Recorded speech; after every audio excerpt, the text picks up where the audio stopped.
ಆತ್ಮೀಯ H16 news ಅರ್ಥಾತ್ ಸೀತಾರಾಮ್ ನ್ಯೂಸದ ವೀಕ್ಷಕರೇ, ನಾನು ನಿಮ್ಮವ ಎಂ ಆಯುಧ ಮಲ್ಲಪ್ಪ ಜೊತೆ ಅವರು. ತಾವು ಈಗ ಸುದ್ದಿಗಳ ಲೋಕಕ್ಕೆ ಎಂಟ್ರಿ ಹೊಡಿತಾ ಇದ್ದೀರಿ. ಈ ಸುದ್ದಿಗಳನ್ನು ಪ್ರತಿಯೊಂದು ನೋಡೋ ಜೊತೆಗೆ ನಿಮ್ಮ ಅಭಿಪ್ರಾಯಗಳನ್ನು ಹಚ್ತಾ ಇರ್ರಿ. ಯಾಕಂದರೆ ಈ ಸುದ್ದಿಗಳು ನಿಮಗಾಗಿ, ನಿಮ್ಮ ಬದುಕಿಗಾಗಿ, ನಿಮ್ಮ ವೈಚಾರಿಕೆಗಾಗಿ, ನಿಮ್ಮ ತಿಳುವಳಿಕೆಗಾಗಿಯೂ ನಿಮಗೂ ಗೊತ್ತು, ಜೊತೆಗೆ ನಮಗೂ ನಿಮ್ಮೊಂದಿಗೆ ಇದೊಂದು ಮಾತಾಡುವಂಥ ಜೊತೆಗೆ ಸುದ್ದಿಗಳನ್ನು ಬಿಡುವಂಥ ಕೆಲಸ. ಈ ಕೆಲಸದಲ್ಲಿ ನಾವು ನಿಮ್ಮೊಂದಿಗಿದ್ದೀವಿ ಅಂತ ಹೇಳ್ತಾ ನೋಡ್ತಾ ಇರಿ ಈ ಸುದ್ದಿಗಳನ್ನು.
ಸರ್, ಇದು ಮೊದಲಿಂದೂ ಕೂಡ ಅವರ ಚಾಳಿ ಇದೆ. ಅವರ ಕಚೇರಿಗೆ ಸರ್ಕಾರಿ ಸಿಮೆಂಟ್ ಬಳಕೆಯಾಗಿದೆ ಅಂತ ಆರೋಪ ಬಂದಾಗ ಅವರು ಏನು ಹೇಳಿದೆ, ಅದಕ್ಕೆ ನಾನು ಜವಾಬ್ದಾರಲ್ಲ, ಕಾಂಟ್ರಾಕ್ಟ್ ಜವಾಬ್ದಾರ ಅಂತ ಹೇಳಿದ್ದಾರೆ. ಒಬ್ಬ ಶಾಸಕನಾಗಿ ತನ್ನ ಕಚೇರಿಗೆ ನಾಟ್ ಫಾರ್ ಸೇಲ್ ಸಿಮೆಂಟ್ ಬಳಕೆ ಆದಾಗ ಅದು ಕಾಂಟ್ರಾಕ್ಟ್ ಜವಾಬ್ದಾರಿ ಅಂತ ಕಾಂಟ್ರಾಕ್ಟ್ ನ ಮೇಲೆ ಹಾಕಿದ್ದಾರೆ. ಈಗಲೂ ಕೂಡ ಹಾಗೆ ನಾನು ಕಂಚಿನ ಪ್ರತಿಮೆ ಮಾಡಿದ್ದೇನೆ ಅಂತ ಹೇಳಿಕೊಂಡು ಡಂಗುರ ಸಾರ್ತಾ ಇದ್ದವರು ಈಗ ಅದು ಕಂಚು ಅಲ್ಲ ಅಂತ ಗೊತ್ತಾಗ ಅದು ಅಧಿಕಾರಿಗಳ ಮೇಲೆ ಹಾಕಿದ್ದಾರೆ. ಅದು ಮೊದಲಿಂದೂ ಕೂಡ ಇದು ಕಾರ್ಕಳ ಶಾಸಕರ ಅದು ಚಾಳಿ. ಅದು ಇಲ್ಲಿ ಅಧಿಕಾರಿಗಳು ಬಲಿಯಾಗಿದ್ದಾರೆ. ಅವರನ್ನು ನಂಬಿ ಹೋದ ಒಬ್ಬ ಸಚಿವರು, ಅವರನ್ನು ನಂಬಿ ಹೋದ ಈ ಅಧಿಕಾರಿಗಳು ಇವತ್ತು ಬಲಿಯಾಗಿದ್ದಾರೆ. ಇವತ್ತು ಅಧಿಕಾರಿಗಳು ನಾಳೆ ಜೈಲಿಗೆ ಹೋಗುವ ಪ್ರಮೇಯ ಕೂಡ ಬರಬಹುದು.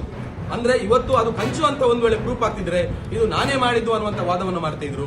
ಇದು ಕಂಚು ಅಲ್ಲ ಅಂತ ಆದ್ದರಿಂದ ಆ ಆರೋಪದಿಂದ ಅವರು ಹೊರಗೆ ಬಂದು ಇವರು ತಪ್ಪಿಸಿಕೊಳ್ಳುವ ಒಂದು ಹಾದಿಯನ್ನು ಶಾಸಕರು ಇಟ್ಕೊಂಡಿದ್ದಾರೆ ಅಷ್ಟೇ.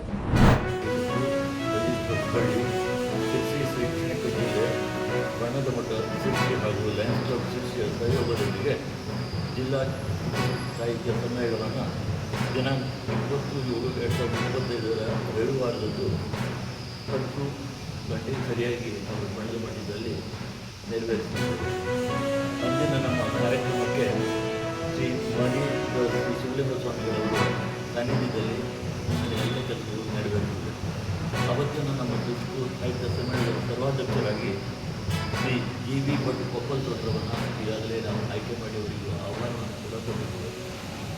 ಬಹುಮುಖ ಪ್ರತಿಭೆಯ ನಮ್ಮ ಕೊಪ್ಪಲ್ ತೋಟರು ಅನೇಕ ಚುಟುಕು, ಸಂಗೀತ, ಸಾಹಿತ್ಯ, ನಾಟಕ ಮತ್ತು ಹಸ್ತಶಿಲ್ಪ ಮತ್ತು ಅನೇಕ ವಿವಿಧ ಕಲೆಗಳಲ್ಲಿ ಪಾರಂಗತರಾಗಿರುವ ಮೂಲಕ ಇವತ್ತು ಅವರಿಗೆ 79 ವರ್ಷದ ವಯಸ್ಸಿನಲ್ಲಿ ನಾವು ಚುಟುಕು ಸಾಹಿತ್ಯ ಸಮ್ಮೇಳನದಲ್ಲಿ ಸರ್ವಾಧ್ಯಕ್ಷರಾಗಿ ಆಯ್ಕೆ ಮಾಡಿ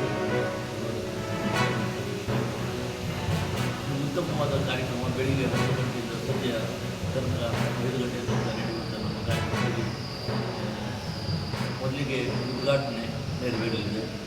ಅದಕ್ಕೆ ನಮ್ಮ ಕಸ್ತೂರಿ ಕುಲಕರ್ಣಿ ಕನ್ನಡ ಸಾಹಿತ್ಯ ರಾಜ್ಯೋತ್ಸವ ನುಡಿದ ಆಗಮಿಸುತ್ತಾರೆ. ಅದರಂತೆ ಶ್ರೀ ಚನ್ನಬಸಪ್ಪ ಧಾರವಾಡ ಶೆಟ್ಟರು ಪ್ರಸಾದರಂಗ ನಿರ್ದೇಶಕರು, ಕಂಚು ಕರ್ನಾಟಕ ಕುಟುಂಬ ಸಾಹಿತ್ಯ ಕೈನಲ್ಲಿ ಹುಬ್ಬಳ್ಳಿ, ಡಾಕ್ಟರ್ GA ಸೋಂದ ರಾಜ್ಯ ಸಲಹಾ ಸಮಿತಿ ಸದಸ್ಯರು ಹಾಗೂ ಶ್ರೀ ಮಂಜುನಾಥ ಹೆಗಡೆ ಊಟಮನೆ ನಿಕಟಪೂರ್ವ ಸಮ್ಮೇಳನಾಧ್ಯಕ್ಷರು, ಶ್ರೀ DO ನಾಯಕ್ ಅಧ್ಯಕ್ಷರು ಕುಟುಂಬ ಸಾಹಿತ್ಯ ಉತ್ತರ ಕನ್ನಡ ಜಿಲ್ಲೆ, ಶ್ರೀ ಮನೋಹರ್ ಮನೆ ಅಧ್ಯಕ್ಷರು ಕರ್ನಾಟಕ ಕುಟುಂಬ ಸಾಹಿತ್ಯ ಪರಿಷತ್ ಶಿಕ್ಷಿ ಶೈಕ್ಷಣಿಕ ಜಿಲ್ಲೆ, ಶ್ರೀಮತಿ ದೀಪಾಲಿ ತಾಲೂಕು ದಾಂಡೇಲಿ ಪದಾಧಿಕಾರಿಗಳು ಭೂಷಣ ಪ್ರಶಸ್ತಿಗಳನ್ನು 3 ಕೊಡಬೇಕಂತ ನಿರ್ಣಯಿಸಿದ್ದೇವೆ. ಅದರಲ್ಲಿ ಶ್ರೀ ಕೃಷ್ಣ ಮುದುಕಿ ಕವಿ ಸಂಘಟಕರು, ಅದರಂತೆ ಶ್ರೀ ಜಗದೀಶ್ ಭಂಡಾರಿ ಕುಟುಂಬ ಕವಿ ಸಂಘಟಕರು ಹಾಗೂ ಶ್ರೀಮತಿ ಭಾರತಿ ಕೆ ನಲ್ವಡೆ ಕುಟುಂಬ ಮೈತ್ರಿ ಕುಟುಂಬ ಇದನ್ನು ಕೊಡ್ತಿದ್ದೇವೆ. ಆನಂತರ ನಾವು ವಿಚಾರಗೋಷ್ಠಿಯನ್ನು ಹಮ್ಮಿಕೊಂಡಿದ್ದೇವೆ. ವಿಚಾರಗೋಷ್ಠಿಯಲ್ಲಿ ಅಧ್ಯಕ್ಷತೆಯನ್ನು ಶ್ರೀ ವಸಂತ ನಾಯ್ಕ ಸರ್ಕಾರಿ ಪದವಿ ಪೂರ್ವ ಕಾಲೇಜು ಪ್ರಾಂಶುಪಾಲರು ಶಿರ್ಸಿ ಆಶಯ ನುಡಿಗಳನ್ನು ಶ್ರೀಮತಿ ದಾಕ್ಷಾಯಣಿ ಪಿ.ಸಿ. ಅವರು ನೀಡಿದ್ದಾರೆ. ವಿಚಾರಗೋಷ್ಠಿಯಲ್ಲಿ ಸಮ್ಮೇಳನಾಧ್ಯಕ್ಷರ ಕೃತಿಗಳ ಕುರಿತು ಶ್ರೀ ರಮೇಶ್ ಹೆಗಡೆ ಕೆರೆಕೊಂಡವರು ವಿಮರ್ಶೆ ಮಾಡಲಿದ್ದಾರೆ. ವಚನ ಸಾಹಿತ್ಯ ಜೀವನ ಶಿಕ್ಷೆ ಕುರಿತು ಶ್ರೀ ಶೇಖರ್ ಗೌಡ ಪಾಟೀಲ್ ಅವರು ವಚನ ಚಿಂತಕರು ನೆರವೇರಿಸಿಕೊಂಡಿದ್ದಾರೆ. ಕೆಲವು ಪುಸ್ತಕದಲ್ಲಿ ನಮ್ಮ ಸಾಹಿತ್ಯ ಬಳಗದವರು ಇರ್ತಾರೆ. ಅದರಂತೆ ಕೂಡ ಬಂದವರಿಗೆ, ಹೊರಗಿನಿಂದ ಬಂದವರಿಗೆ ಅವಕಾಶಗಳನ್ನು ಕೊಡಲೇಬೇಕಾಗ್ತದೆ. ಅದರಲ್ಲಿ ಒಂದು 2 ಚುಟುಕುಗಳನ್ನು ಪ್ರತಿಯೊಬ್ಬರು, ವಚನವಾಗಲಿ ಚುಟುಕಾಗಲಿ 2 ಮಾತ್ರ ನೀಡಬೇಕೆಂತ ನಾವು ನಿರ್ಬಂಧನೆಯನ್ನು ಇಟ್ಟಿದ್ದೇವೆ. ಸ್ವರಚಿತರು ಬೇರೆ ವಚನಗಳು ಕೂಡ ಅವರು ಬಂದಂಥ ವಚನಗಳನ್ನು ಪ್ರಸ್ತುತಪಡಿಸಲಿಕ್ಕೆ ಮನೆ ಅಧ್ಯಕ್ಷರು ಕನ್ನಡ ಸಾಹಿತ್ಯ ಪರಿಷತ್ ಶೆಟ್ಟಿ ಜಿಲ್ಲೆ ಶಿರ್ಸಿ, ನಿರ್ಣಯ ಮಂಡನೆ ಕೃಷ್ಣಮೂರ್ತಿ ಕುಲಕರ್ಣಿ ರಾಜ್ಯ ಸಂಚಾಲಕರು. ಭಾರತದ ಸಂವಿಧಾನವು ಜಾತ್ಯತೀತ ಪ್ರಜಾಸತ್ತಾತ್ಮಕ ತತ್ವವನ್ನು ಒಳಗೊಂಡೈತಿ. ಈ ಸಂವಿಧಾನವು ನಮಗೆ ನ್ಯಾಯ, ಸಮಾನತೆ, ಸ್ವಾತಂತ್ರ್ಯವನ್ನು ಒಳಗೊಂಡೈತಿ. ಸಾಮಾಜಿಕ ಜಾಲತಾಣಗಳಲ್ಲಿ ಕೆಲವೊಂದಿಷ್ಟು ಯುವತಿಯರು ಒಳ್ಳೆಯ ಸಂದೇಶಗಳು ಮತ್ತು ಕೆಟ್ಟ ಸಂದೇಶಗಳನ್ನು ನೀಡುತ್ತಿದ್ದಾರೆ. ಕೆಟ್ಟ ಸಂದೇಶಗಳನ್ನು ನೀಡುವಂಥ ಯುವತಿಯರಿಗೆ ಒಂದು ಕಿವಿಮಾತು ಹೇಳ್ತೀನಿ. ಭಾರತ ಸಂವಿಧಾನವನ್ನು ಮಹತ್ವವನ್ನು ಭಿತ್ತಿಚಿತ್ರಗಳು ಮತ್ತು ನಾಟಕಗಳ ರೂಪದಲ್ಲಿ ಪ್ರದರ್ಶಿಸುವಂತೆ ವಿದ್ಯಾರ್ಥಿ ಮತ್ತು ಯುವತಿಯರಲ್ಲಿ ಒಳ್ಳೆಯ ಸಂದೇಶವನ್ನು ನೀಡುವಂಥ ವಿಡಿಯೋಗಳನ್ನು ಮಾಡಿ ಸಾಮಾಜಿಕ ಜಾಲತಾಣಗಳಲ್ಲಿ ಹಾಕಬೇಕಂತೇಳಿ ಕೇಳುತ್ತೇನೆ. ಡಾಕ್ಟರ್ ಬಾಬಾ ಸಾಹೇಬ್ ಅಂಬೇಡ್ಕರ್ ಅವರು ಬಹಳ ಕಷ್ಟಕಾಲದ ಸಮಯದಲ್ಲಿ ವಿದ್ಯಾಭ್ಯಾಸ ಮುಗಿಸಿ ಈ ನಮ್ಮ ದೇಶಕ್ಕೆ ಒಂದು ಸಮರ್ಪಕವಾದ ಸಂವಿಧಾನವನ್ನು ನೀಡಿದ್ದಾರೆ. ಈ ಸಂವಿಧಾನವನ್ನು ನೀವು ಉಳಿಸಿಕೊಳ್ಳುವಂಥ ಕೆಲಸವನ್ನು ಮಾಡಬೇಕಾಗಿದೆ. ಡಾಕ್ಟರ್ ಬಾಬಾ ಸಾಹೇಬ್ ಅಂಬೇಡ್ಕರ್ ಅವರ ಆದರ್ಶವನ್ನು ಇಟ್ಟುಕೊಂಡು ಈ ಅಕ್ಕಿ ಕಾಣಿನ ಮೇಲೆ ಭಾರತೀಯ ಸಂವಿಧಾನವನ್ನು ಬರೆದಿದ್ದೇನೆ. ಭಾರತೀಯ ಸಂವಿಧಾನ ಪೀಠಿಕೆಯನ್ನು ಬರೆದಿದ್ದೇನೆ. ತಿರುಮಲ ವಿಲಾಸ್ ಕಾಂಬ್ಳೆ, ಗ್ರಾಮ ಪಂಚಾಯತ್ ಸದಸ್ಯರು, ನದಿಂಗಳಗಾಂವ್. ಆತ್ಮೀಯರೇ, ಎಲ್ಲ ಸುದ್ದಿಗಳನ್ನು ನೋಡಿದ್ರಲ್ಲ, ಏನು ಅನಿಸ್ತು ನಿಮಗೆ? ಇದರಲ್ಲೇ ನಿಮ್ಗೆ ಲೈಕ್ ಆಗಿರ್ಬೋದು, ಡಿಸ್ಲೈಕು ಆಗಿರ್ಬೋದು, ಕಾಮೆಂಟ್ ಬೇಡಪ್ಪ ಅಂತೂ ಅನಿಸಿರ್ಬೋದು, ಕಾಮೆಂಟ್ ಮಾಡಬೇಕಪ್ಪ ಅನಿಸಿರ್ಬೋದು, ಶೇರ್ ಮಾಡಬಾರ್ದಪ್ಪ ಅನಿಸಿರ್ಬೋದು, ಅದು ಮಾಡಬೇಕು ಅನಿಸಿರ್ಬೋದು.